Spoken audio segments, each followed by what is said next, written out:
Today, we're going to look at the first president of the United States, which was George Washington, who served from 1789 to 1797. When George Washington became the first president, he faced a number of major challenges as the leader of the United States.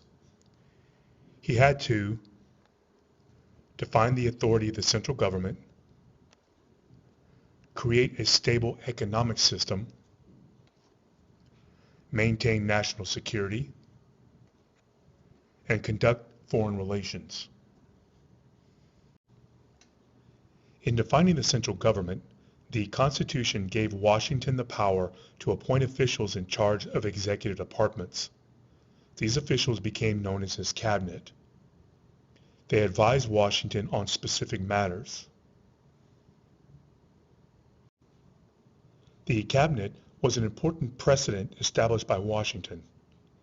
A precedent is an action taken for the first time, which is followed by others afterwards.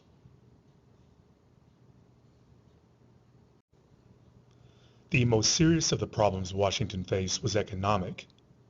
Because of the American Revolution, the government owed $54 million. The states owed another $24 million, and the paper money issued was worthless.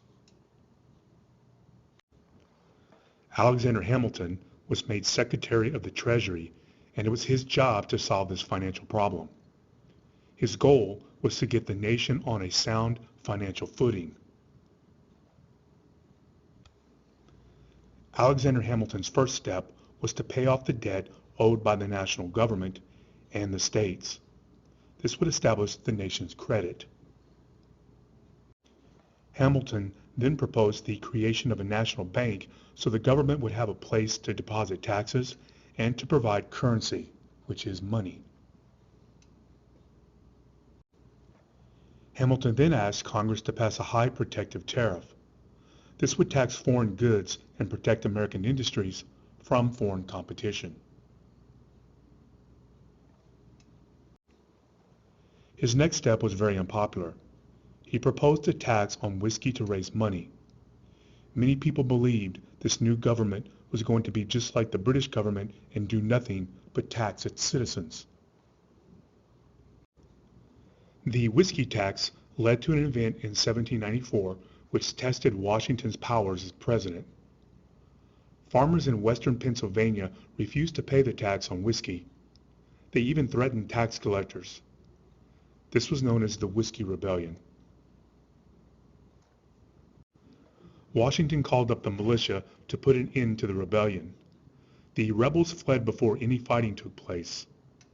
This precedent showed that the president's job was to enforce the laws passed by Congress.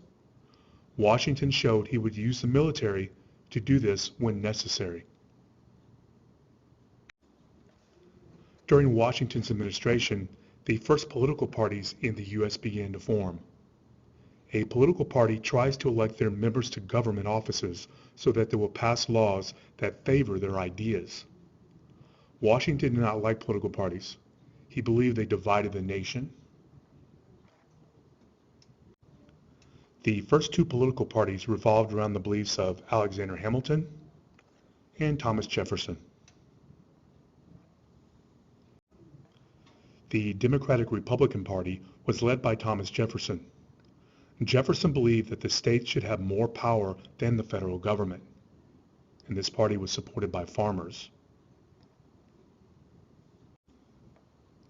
Alexander Hamilton's Federalist Party believed in a strong national government, the Constitution, and was supported by businesses.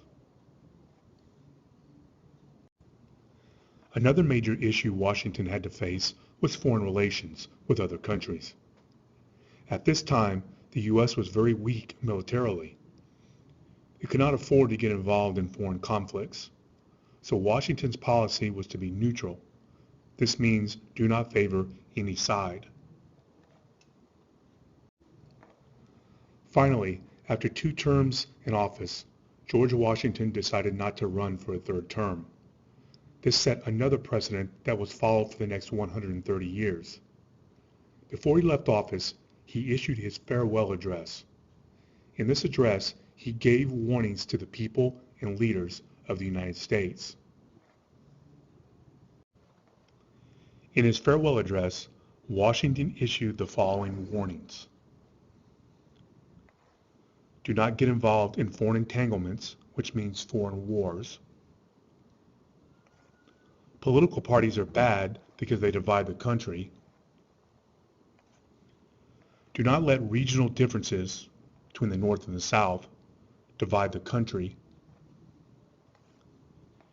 And do not let the country go into debt. This would hurt economically. By the time he left office, George Washington had managed to help establish the United States under the new Constitution. For all his efforts in the Revolution, the Constitutional Convention, and as president, he is known as the father of our country.